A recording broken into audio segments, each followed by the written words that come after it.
고린도전서 14장 1절로 19절의 말씀을 가지고 교회의 덕을 세웁시다라는 제목으로 하나님의 말씀을 증거하겠습니다. 사랑하는 성도 여러분, 오늘 또 예배로 주님 앞에 나아갈 때에 하나님이 주시는 그 은혜와 축복이 저와 여러분에게 함께 하시기를 주님의 이름으로 축복합니다. 우리는 지난주까지 고린도전서 13장의 말씀을 7번에 걸쳐서 살펴보게 되었습니다. 그리고 이제 고린도전서 14장의 말씀을 함께 나누고자 하는데요, 우리가 그동안 살펴보았듯이 고린도 교회 안에 일어난 많은 문제들이 있었지만, 특별히 고린도전서 12장부터 언급하고 있는 그 문제 중에 하나가 바로 은사에 관한 문제였습니다. 그 은사 문제로 인해서 고린도 교회는 또 한동안 술렁거리게 되었던 것이죠. 성령께서 은사를 주신 목적은 교회의 유익을 위해서 주신 것들이었는데 결과는 정반대로 나타났던 것입니다. 당시 고린도 교회 안에는 방언의 은사를 받은 사람들이 교회를 어지럽히고 또 교회의 질서를 무너뜨리는 그런 일을 하고 있었습니다. 그 중에 하나가 자신들이 하나님께로부터 받은 방언에 대해서 자랑하는 자들이 있었다라는 것이죠. 마치 자신들이 하나님께 받은 이 방언에 대해서 믿음이 커서 또 그런 방언을 받았고, 또 방언을 하는 자들은 신령한 말을 하고 하나님의 비밀을 맡은 천사의 말로 기도를 한다라는 이러한 교만한 마음과 생각이 고린도 교회 성도들 안에, 특별히 방언을 받은 자들 안에 다분히 있었던 것입니다. 이 일로 인해서 고린도 교회 안에 질서가 깨지게 되면서 그 고린도 교회 성도들 안에 갈등과 다툼이 더욱 심하게 되어졌던 것입니다. 그래서 바울은 이 문제를 해결하기 위해서 고린도전서 13장에서 사랑의 중요성을 강조했던 것입니다. 다시 말하면 사랑 없는 방언이나 사랑 없는 예언이나 또 심지어는 사랑 없는 믿음이나 사랑 없는 구제와 헌신은 아무런 유익이 되지 못한다라고 하면서 바울은 이 모든 은사 위에 사랑을 더할 것을 권고하였다라는 것입니다. 하지만 고린도 교회 안에 뜨거운 감자처럼 이슈가 되었던 은사에 대한 문제는 바울이 사랑을 강조하는 것만으로 그 문제가 해결되지는 않았다는 것입니다. 고린도 교회 성도들이 하나님께 받은 은사 중에서도 크게 문제가 되었던 것은 두 가지로 볼 수 있는데, 하나는 방언이었고 또 하나는 예언이었습니다. 오늘 우리가 읽은 말씀이 바울이 방언과 예언에 대한 구체적인 내용, 그리고 그 특성, 심지어는 사용 방법에 대해서 말씀하고 있는 것을 보게 됩니다. 그 이유는 올바른 지식이 올바른 신앙생활을 할 수 있다라고 생각하기 때문에 그렇게 말했다는 것입니다. 다시 말해서 하나님이 주신 은사에 대해서 잘 모르고 그것을 자기 마음대로, 자기 방법대로, 자기 생각대로 사용하게 되다 보면 하나님의 몸된 교회가 온전하게 세워지지 못할 뿐만 아니라 교회 공동체의 질서를 파괴하고, 이로 인해서 교회 공동체는 더 혼란에 빠질 수 있기 때문이라는 것을 바울은 말하고 있는 것이죠.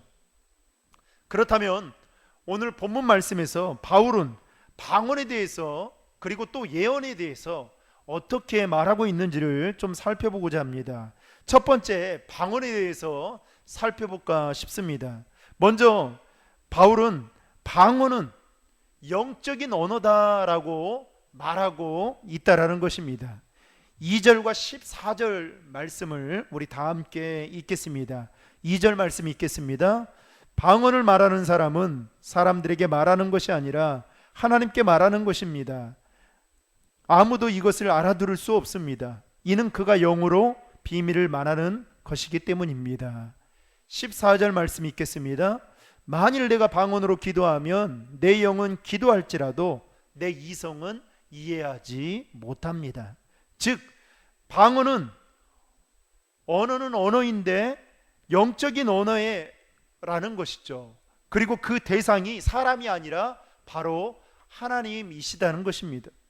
그리고 그 내용은 자신의 영혼 속에 숨겨둔 개인적인 비밀이기 때문에 따라서 본인도 그것을 알 수 없다라는 것을 바울은 말하고 있는 것입니다. 둘째로 바울은 방언에 대해서 오직 자신에게만 도움이 된다라고 말하고 있다는 것입니다. 4절 말씀을 우리 다 함께 읽겠습니다. 방언하는 사람은 자신에게 도움이 됩니다. 그러나 예언하는 사람은 교회를 이롭게 합니다.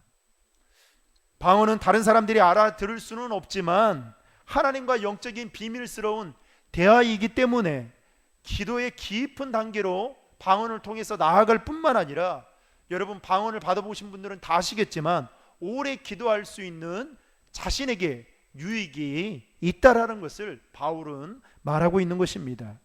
세 번째로 바울은 방언에 대해서 말하기를 마음의 열매를 맺지 못한다라고 말하고 있다는 것입니다. 14절 말씀을 보면 개역개정에 이렇게 기록되어 있습니다. 내가 만일 방언으로 기도하면 나의 영이 기도하거니와 나의 마음은 열매를 맺지 못하리라, 이렇게 말씀하고 있습니다. 즉 여러분 방언을 받고 열심히 기도할 수는 있는 영적인 유익은 있겠지만, 여러분 열심히 방언으로 기도한다고 해서 나의 인격이나 생각에 커다란 변화가 없는 경우가 훨씬 더 많다라는 겁니다. 그래서 어떻게 해요? 열매가 없다라는 것을 바울은 이야기하고 있는 것이죠. 고린도 교회 성도들의 모습이 바로 이와 같은 모습이었던 것입니다. 그래서 바울은 이와 같은 이유로 방언의 은사를 가진 자들에게 통역의 은사도 함께 받도록 기도할 것을 요구했던 것입니다. 그래서 5절 말씀에 보면 이렇게 말하고 있죠. 나는 여러분이 모두 방언을 말하기를 원하지만 그보다도 예언하기를 더욱 원합니다 라고 말하고 있습니다. 네 번째로 바울은 방언은 불신자들을 위한 표적이다 라는 것을 말하고 있습니다. 오늘 우리가 읽었던 그 외의 말씀에 보면 22절 말씀을 보면 이렇게 말하고 있습니다. 그러므로 방언은 믿는 사람들을 위한 것이 아니라 오직 믿지 않는 사람들을 위한 표적이며, 예언은 믿지 않는 사람들을 위한 것이 아니라 믿는 사람들을 위한 것입니다 라고 이야기하고 있습니다. 여러분 불신자들 입장에서 볼 때 그들이 예수를 믿는 사람들이 방언을 하게 되면, 그리고 그들이 방언의 소리를 듣게 되면 신기하게 들리겠죠. 그러면서 어떤 생각을 가질까요? 아, 신이 있는가 보구나. 저 사람은 신이 들려서 이상한 소리로 기도를 하는가 보구나, 이렇게 생각하고 그것을 불신자들은 표적으로 받아들일 수 있다라는 것입니다. 그러나 반대로 예언이라는 것은 믿지 않는 사람들이 아닌 믿는 사람들을 위한 표적이다라고 말하고 있는 것이죠. 어쨌든 앞에서 말씀드린 바와 같이 방언은 영적인 하나님과 영적인 대화를 나누는 언어로 자신에게 유익이 될 뿐만 아니라 불신자들에게는 표적이 되고, 그러나 마음의 열매는 맺지 못한다라는 것을 바울은 방언에 대해서 말하고 있는 것입니다.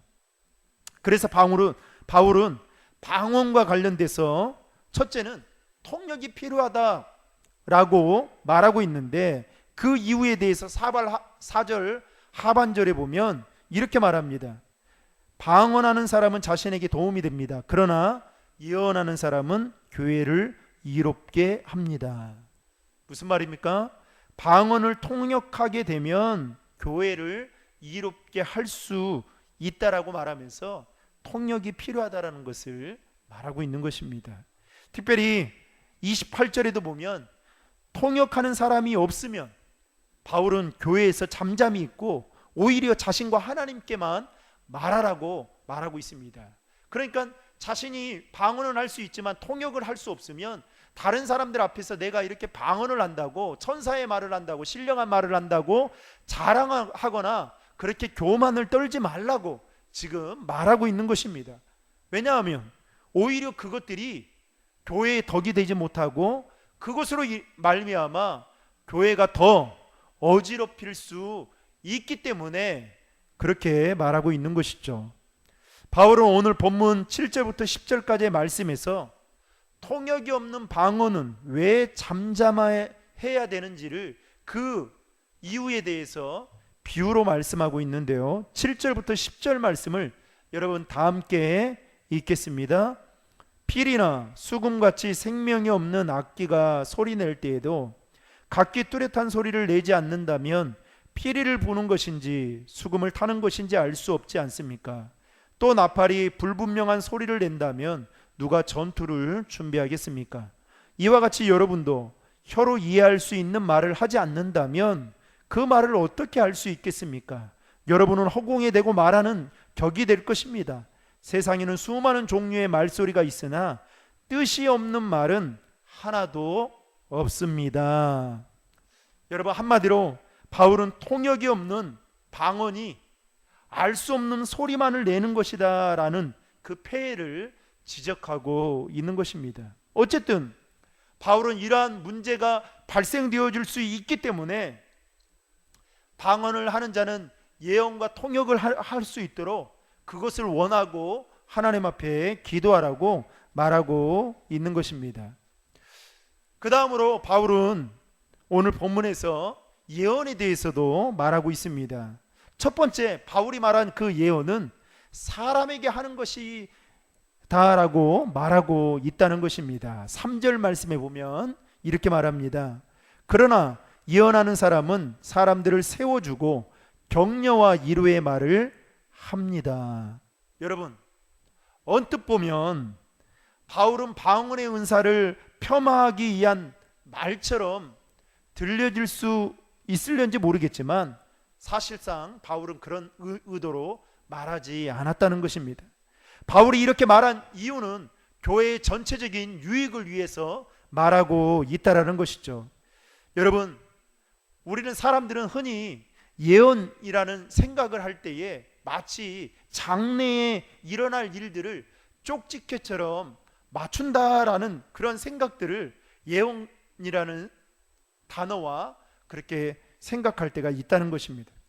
물론 구약의 예언자들을 보면 장래일을 말하는 예언자들도 있었고, 또 신약에 가서도 신약의 예언자들도 그것을 전혀 배제하고 다르게 사역하지 않고 오히려 그런 구약의 예언자들과 똑같은 모습으로 또 예언을 하는 사람들도 더러 있었습니다. 하지만 여러분, 그럼에도 불구하고 예언자가 지녀야 될 가장 막중한 임무는 바로 예언자들은 하나님의 말씀을 맡아서 그 말씀을 올바르게 전하는 일이 그들에게 막중한 사명이었다는 것입니다. 여러분, 그런 의미에서 예언의 예자 한문으로 보면요, 이 예언의 예자를 보면 미리 뜻하는 예자가 단어이기도 하지만 그 예자 안에는 예금할 때 예자를 쓰는 그 예자를 쓰거든요. 그래서 이게 뭡니까? 맡긴다라는 그 뜻을 담고 있다라는 것입니다. 어찌됐든 간에 방언은 영적인 대화로 하나님께 대화하는 것이라면 예언이라는 것은 대상자가 바로 사람이라는 것을 말하고 있는 것입니다. 둘째로 예언은 교회의 덕을 세운다라고 바울은 말하고 있다는 것입니다. 오늘 3절과 4절 말씀을 개역 개정으로 보면 이렇게 말합니다. 그러나 예언하는 자는 사람에게 말하여 덕을 세우며 권면하여 위로하는 것이요, 방언을 말하는 자는 자기의 덕을 세우고 예언하는 자는 교회의 덕을 세우나니라고 말하고 있습니다.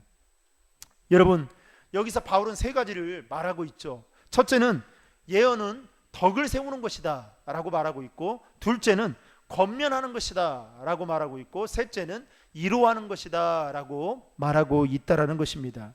그렇다면 여기서 말하는 이 세 가지, 덕이라는 것, 권면이라는 것, 위로라는 것은 무엇을 의미하느냐? 덕이라는 것은 성도들의 믿음을 굳건하게 견고하게 세워주는 것을 덕이라 이렇게 말하고 있고요, 권면이라는 것은 성도들로 하여금 깨우침을 얻게 하는 것이 권면이고, 그리고 마지막 위로라는 것은 연약한 자를 격려해서 힘을 얻게 하는 것이 바로 예로라는 것입니다. 그래서 바울은 예언을 할 때에 교회의 덕을 세워야 된다. 다시 말하면 교회가 믿음의 반석 위에 굳건하게 온전하게 세워질 수 있도록 그 예언의 은사를 사용해야 된다라고 말하고 있는 것입니다. 그리고 세 번째로 바울은 예언에 대해서 말하기를 듣는 자로 하여금 회개하고 믿음으로 나아가게 된다라고 말하고 있다는 것입니다. 오늘 24절 25절 말씀에 보면 이렇게 말하고 있습니다. 같이 읽겠습니다. 그러나 만일 모두가 예언을 하면 믿지 않는 사람들이나 은사를 받지 못한 사람들이 들어와서 듣고는 모든 사람에 의해 잘못을 질책받고 심판을 받아 그 마음속에 숨은 것들이 드러나게 됩니다. 그래서 그들은 엎드려 하나님을 경배하며 참으로 하나님께서는 여러분 가운데 계십니다 라고 인정할 것입니다. 이렇게 말씀하고 있습니다. 여러분, 예언이라는 것은 불신자들에게는 양심의 가책을 받아서 회개하는 역사가 나타나는 것이고, 믿는 자들에게는 자신의 죄를 자복하고 주님 앞에 엎드려 경배하는 그런 회심의 역사가 나타나는 게 바로 예언이다라는 것을 말하고 있는 것입니다. 그래서 바울은 방언보다 예언하기를 더 고린도 교회 성도들에게 원하였던 것입니다. 그렇다면 오늘 본문을 통해서 바울은 이러한 은사들의 사용에 대해서 어떻게 말하고 있는지를 몇 가지로 좀 살펴보고자 합니다. 첫 번째는 바울은 은사를 사랑으로 사용해야 한다라는 것을 말하고 있다라는 것입니다. 1절 말씀을 우리 다 함께 읽겠습니다. 사랑을 추구하십시오. 신령한 것들을 열심히 구하되 특히 예언하기를 간절히 구하십시오. 여러분, 바울이 왜 이런 말을 지금 하고 있는 걸까요? 고린도 교회 성도들을 하나가 되게 하는 것은 하나님이 그들에게 주신 은사에 있지 아니하고 바로 뭐에 있다라고요? 사랑에 있다라는 것을 말하고 있다라는 것입니다. 그런 점에서 사랑보다 위대한 은사는 여러분 없다라는 것입니다. 두 번째는 바울은 은사 사용에 있어서 교회의 덕을 세우기 위해서 은사를 사용해야 한다라고 말하고 있습니다.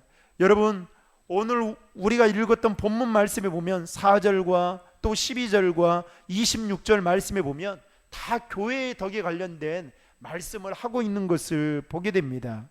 여러분, 여기서 우리가 한 가지 생각해 봐야 할 것은 하나님은 우리에게도 여러분 은사를, 각기 다양한 은사를 여러분 주셨습니다.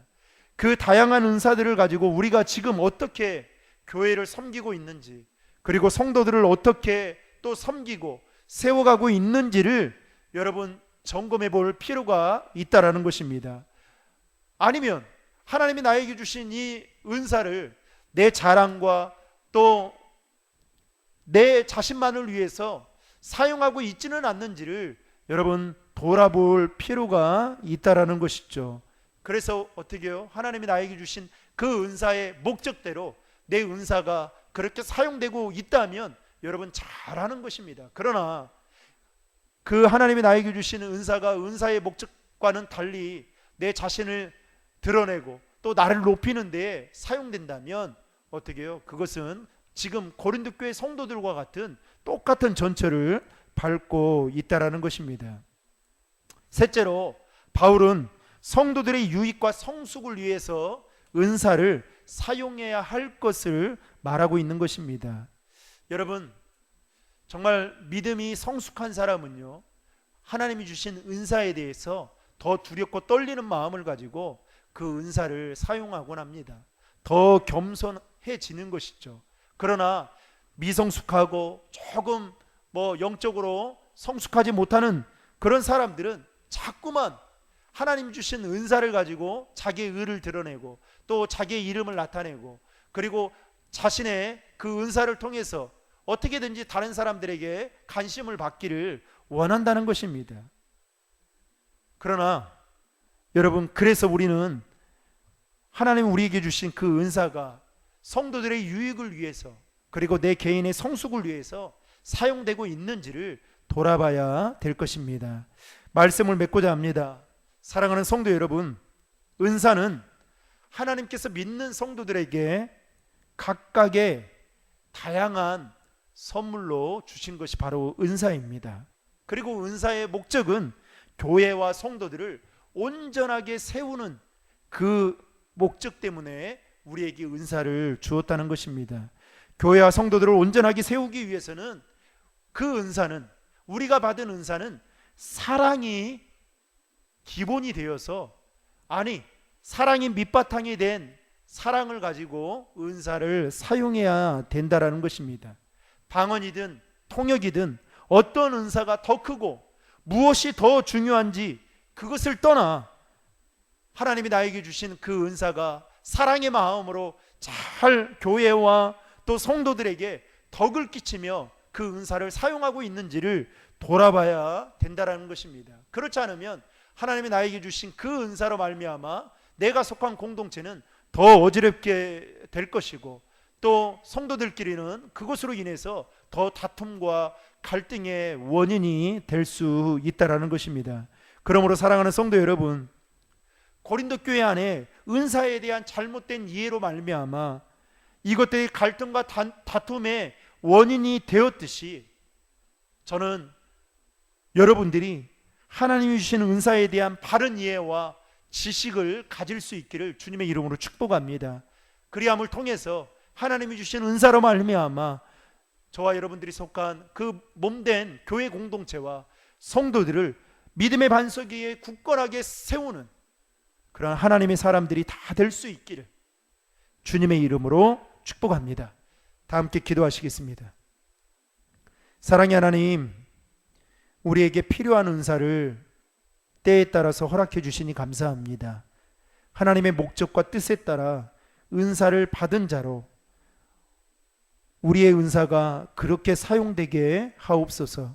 하나님이 주신 은사 때문에 교만하거나 자만하지 않게 하시고 오히려 더 겸손하게 교회와 성도들에게 은사를 통하여 덕을 세움으로 하나님의 나라가 우리를 통해 더 아름답게 확장되게 하옵소서.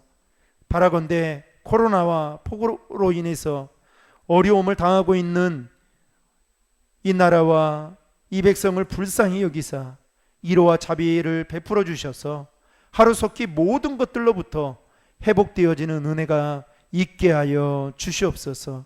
이 일을 통해서 하나님의 거룩하신 뜻을 깨달아 더 하나님 앞에 경배하며 하나님만을 섬기는 저희들의 삶이 되도록 인도해 주시옵소서. 이 모든 말씀 우리 구주 예수 그리스도의 이름으로 감사하며 기도하옵나이다. 아멘.